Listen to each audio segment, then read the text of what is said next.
Neat paper లీకేజీపై ఆందోళన చేసిన విద్యార్థులపై లాఠీచార్జ్ చేయడం ఖండిస్తున్నామని సిపిఎం రాష్ట్ర కార్యవర్గ సభ్యుడు జూలకంటి రంగారెడ్డి అన్నారు. దీనికి బాధ్యత వహిస్తూ విద్యాశాఖ మంత్రి ధర్మేంద్ర ప్రధాన్ రాజీనామా చేయాలని డిమాండ్ చేశారు.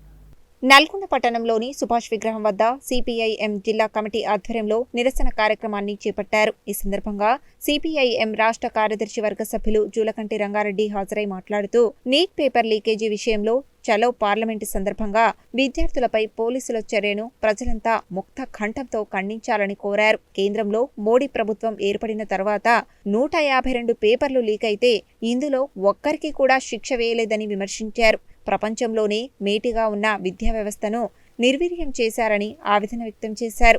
నీట్ పేపర్ లీకేజీ విషయంపై నిష్పక్షపాతంగా ఈ లీకేజీకి కారణమైన వారిని గుర్తించాలని, దీనికి బాధ్యుడైన విద్యాశాఖ మంత్రి ధర్మేంద్ర ప్రధాన్ కేంద్ర మంత్రి పదవికి రాజీనామా చేయాలని డిమాండ్ చేశారు. నీట్ పేపర్ లీకేజీని నిరసిస్తూ విద్యా వ్యవస్థలో సంస్కరణలు తేవాలనే డిమాండ్తో దేశ నడిబొట్టున విద్యార్థులు ఆందోళన నిర్వహించగా పోలీసులు విద్యార్థులపై టీఆర్ గ్యాస్లు ప్రయోగించి కర్రలతో విపరీతంగా ఆడపిల్లలని కూడా చూడకుండా తలలు పగలగొట్టి రక్తాన్ని కళ్ళ చూస్తారా అని, ఈ దేశంలో ప్రజాస్వామ్యం కొనసాగుతుందా లేదా రాచరికపు పాలన నడుస్తుందా అని అన్నారు.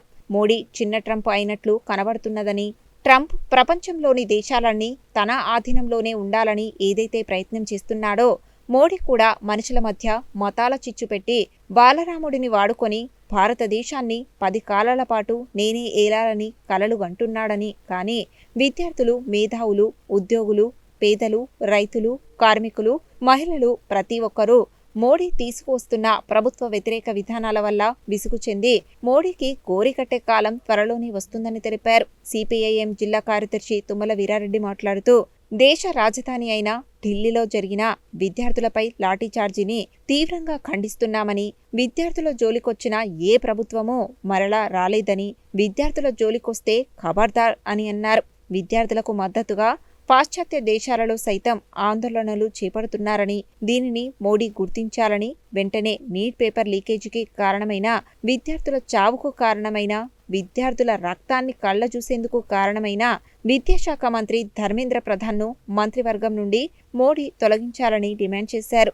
తొలగించని పక్షంలో పెద్ద ఎత్తున పోరాటాలను ఉధృతం చేస్తామని ఈ సందర్భంగా ఆయన హెచ్చరించారు. ఈ కార్యక్రమంలో పార్టీ రాష్ట్ర కమిటీ సభ్యులు ముదిరెడ్డి సుధాకర్ రెడ్డి, నారి ఐలయ్య, డబ్బికార్ మల్లేష్, జిల్లా కార్యదర్శి వర్గ సభ్యులు బండ శ్రీశైలం, కందాల ప్రమీల, పాలడుగు నాగార్జున, పాలడుగు ప్రభావతి, చినపాక లక్ష్మీనారాయణ, వీరపల్లి వెంకటేశ్వర్లు, జిల్లా కమిటీ సభ్యులు మహమ్మద్ సలీం, దండంపల్లి సత్తయ్య, కంబాలపల్లి ఆనంద్, బొజ్జ చినవింకులు, నాయకులు నలపరాజు సైదులు, కత్తుల లింగస్వామి, దండంపల్లి సరోజ, దొంగరి వెంకన్న, బొల్లు రవీందర్, సత్యనారాయణ తదితరులు పాల్గొన్నారు. కేంద్రంలో ఉన్న మోడీ ప్రభుత్వం చాలా దుర్మార్గంగా, నియంతృత్వంగా వ్యవహరిస్తూ ఉన్నది. ప్రజలు, విద్యార్థులు, యువకులు తమ న్యాయమైనటువంటి సమస్యల పరిష్కారం కొరకు ప్రశ్నిస్తే దానికి సమాధానం చెప్పటం చేతగాక ఇవాళ పోలీసులతోటి లాఠీచార్జ్ చేయించి తూటాలను ఉపయోగించడం అనేది జరుగుతూ ఉన్నది. అక్కడ ఒక 20 రోజుల నుండి సోనం వాంగ్చుక్ ఆయన ఒక సామాజిక కార్యకర్త, శాస్త్రవేత్త, 22 లక్షల మంది విద్యార్థులకు అన్యాయం జరిగే విధంగా పేపర్ లీకేజీ జరిగింది. మీరు అధికారంలోకి వచ్చినాక 115 సార్లు జరిగింది.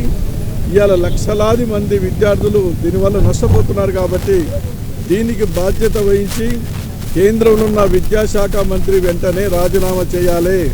ప్రధానమంత్రి గారు నోరిప్పి దీనిపైన మాట్లాడాలి. విద్యార్థులకు అనుకూలమైన నిర్ణయాలు తీసుకోవాలి అని చెప్పేసి ఆయన 20 రోజుల పైనుంచి ఆయన నిరాహార దీక్ష చేస్తున్నా కూడా ఏమాత్రం పట్టించుకోక దానికి నిరసనగా మరి ఆయన చేస్తున్న పోరాటాన్ని బలపరుస్తూ దేశ నలుమూలల నుండి వేల సంఖ్యలో విద్యార్థుల యువకులు ఢిల్లీకి వచ్చారు.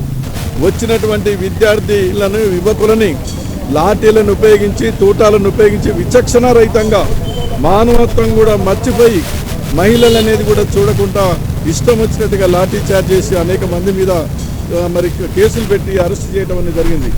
దాన్ని ఈనాడు తీవ్రంగా ఖండిస్తుంది సిపిఎం పార్టీ. ఎందుకంటే ఇలాంటి చర్యల వల్ల ఇవాళ ఈ పోరాటాలను ఆపలేరు. ఢిల్లీ నగరంలో కాక్రోచ్ జనతా పార్టీ ఆధ్వర్యంలో ఈరోజు జరుగుతున్నటువంటి పోరాటం సిపిఎంగా పోరాటాన్ని బలపరుస్తూ మద్దతిస్తున్నాం. విద్యార్థులు అడుగుతున్నటువంటి డిమాండ్ న్యాయమైన demand, neat paper exam paper leakage అయింది అని ఈరోజు విద్యార్థులు గగ్గోలు పెడుతుంటే దాని మీద విచారణ జరపకుండా ఈరోజు ఓ విద్యార్థులను పట్టుకొని లాఠీ చార్జ్ చేసి అసాంఘిక శక్తులు ఉన్నాయని, ఉగ్రవాదులు ఉన్నారని, పార్లమెంటు భవనాన్ని ముట్టడిస్తున్నారని, దాని దేశద్రోహం కింద కేసులు పెట్టాలని ఈరోజు కుట్రలు చేస్తూ ఈరోజు దేశ విద్యార్థుల్ని భవిష్యత్తుని నాశనం చేసే విధంగా బీజేపీ ప్రభుత్వం వ్యవహరిస్తుంది. దీనికి బాధ్యత వహించాలి, విద్యాశాఖ మంత్రి రాజీనామా చేయాలని చెప్పి దేశవ్యాప్తంగా ఏకైక నినాదం డిమాండ్ వస్తుంది. దానికి బాధ్యత వహించి రాజీనామా చేయాలని చెప్పేసి సిపిఎం పార్టీ కూడా డిమాండ్ చేస్తున్నాం.